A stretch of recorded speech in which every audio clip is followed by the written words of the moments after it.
पिता पुत्र पवित्र आत्मा के नाम पर आमीन। सभी को जय यीशु की।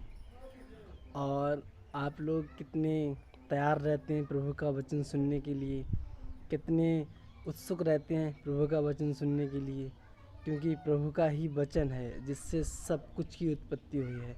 यूहन्ना का पवित्र सुसमाचार अध्याय 1 पद संख्या 1 में प्रभु का वचन कहता है, आदि में शब्द था, आदि में शब्द था, शब्द ईश्वर के साथ था और ईश्वर ही शब्द था।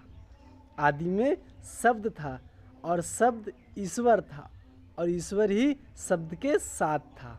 देखो, आदि में जब इस संसार की सृष्टि हुई थी तब आदि में शब्द की ही उत्पत्ति हुई थी। तो आदि में शब्द था, शब्द ईश्वर के साथ था, ईश्वर ही शब्द था। जो शब्द मैं आपको सुनाने जा रहा हूँ वो ईश्वर का ही शब्द था, ईश्वर ही है। इसलिए आपके जीवन में जो भी चमत्कार हो, आपके जीवन में जो भी चंगाइयाँ मिलें, तो मुझे भूल के आप प्रभु यीशु को धन्यवाद देना, उसकी आराधना करना, उसकी ओर चले जाना और उसकी जय जयकार करना, क्योंकि उसी को महिमा और उसी को जलाल देना, क्योंकि वो महिमा और जलाल के योग्य है, वो जय जयकार के योग्य है, क्योंकि वो मेरे और आपके पापों के कारण क्रूस पे चढ़ेगा। इसलिए मेरे बहन मेरे भाई, आज अपने आप को तैयार कीजिए प्रभु का वचन सुनने के लिए, और आपने जो भी पाप किया है उसका पश्चाताप कीजिए और फिर से प्रभु की ओर लौट आइए, क्योंकि वो आपको बुला रहा है। प्रभु जी जितने भी भाई बहन इस प्रार्थना में शुरू देखने के लिए तैयार हैं और इस वचन को सुन रहे हैं, प्रभु उन सभी के जीवन में अपनी पवित्र आत्मा की उपस्थिति दे। उनके मन, उनके हृदय, उनकी आत्मा में, उनकी आँखों में, उनके मुंह में, हर एक चीज़ में प्रभु अपनी पवित्र आत्मा का वाड़ा लगा दे, जिससे कोई भी अंधकार की शक्ति उनके जीवन में कार्य ना कर सके और वो अच्छे से प्रभु तेरे वचनों को सुन सकें और फल ला सकें। यही प्रार्थना मांगता हूँ ईसा नाजरी के नाम से, आमीन। आज मैं जक्रिस के बारे में आप सभी लोगों के से कहना चाहता हूँ। जक्रिस के जीवन में जब प्रभु आता है तो उसका जीवन देखो कैसे बदल जाता है। जक्रिस उस देश का एक प्रमुख धनी था और नाकेदार भी था, और उसके मन में ये लालसा आई कि मुझे यीशु को देखना है, लेकिन वो छोटे कद का था। तब वो गुलर के पेड़ पे चढ़ जाता है और प्रभु जब गुलर के पेड़ के पास पहुंचता है तो कहता है, जक्रिस जल्दी से नीचे उतर जाओ, आज मुझे तुम्हारे यहाँ ठहरना है। देखो, तब लोग कहने लगते हैं, अरे ये तो लोगों को चंगा करते हैं, लेकिन इनको नहीं पता ये तो आज एक पापी के यहाँ ठहरने जा रहे हैं, पापी के यहाँ। तब जक्रिस बड़े आनंद के साथ नीचे उतर के आता है, प्रभु को अपने घर लेके जाता है। और जब प्रभु उससे कहता है मुझे तुम्हारे यहाँ ठहरना है, तो प्रभु उसके मन की बात करता है, उसके हृदय की बात करता है। देखो, एक वो पापी व्यक्ति, नाकेदार, जो जिसकी बेईमानी कर ली तो कर ली, कभी देने की ज़रूरत नहीं, ऐसा व्यक्ति पछताप करने लगता है और कहने लगता है, प्रभु मैंने आधी संपत्ति में गरीबों को बांट दूंगा, आधी संपत्ति मैं अपनी गरीबों में बांट दूंगा, और जिसकी मैंने अगर बेईमानी की उसको 4 गुना वापस कर दूंगा।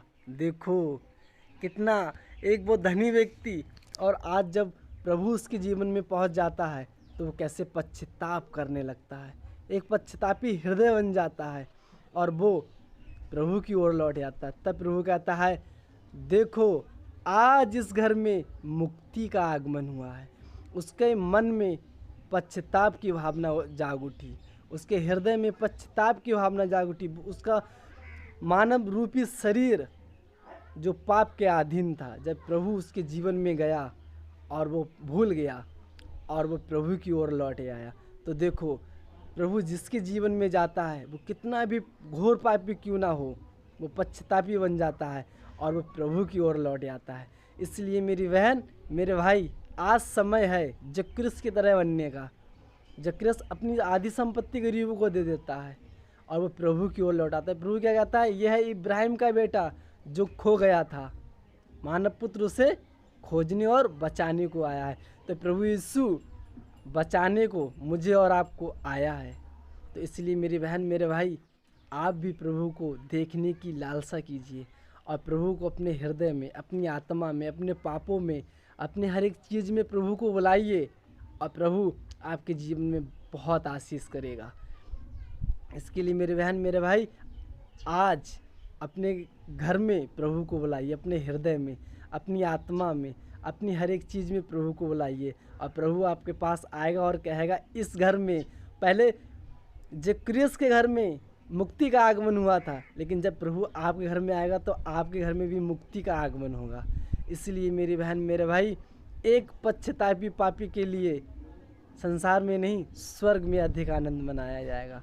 प्रभु संसार की तो बात कर सकता था कि आप संसार में पश्चाताप करोगे तो संसार में आपके लिए आनंद मनाया जाएगा, ऐसा नहीं कहा प्रभु ने।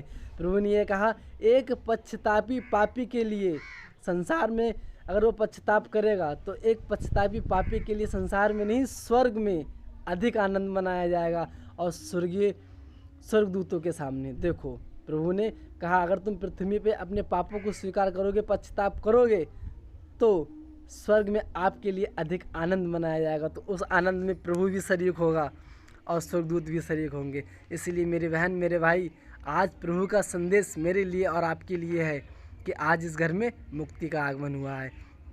चलो मैं आप सभी लोगों के लिए प्रार्थना करता हूँ।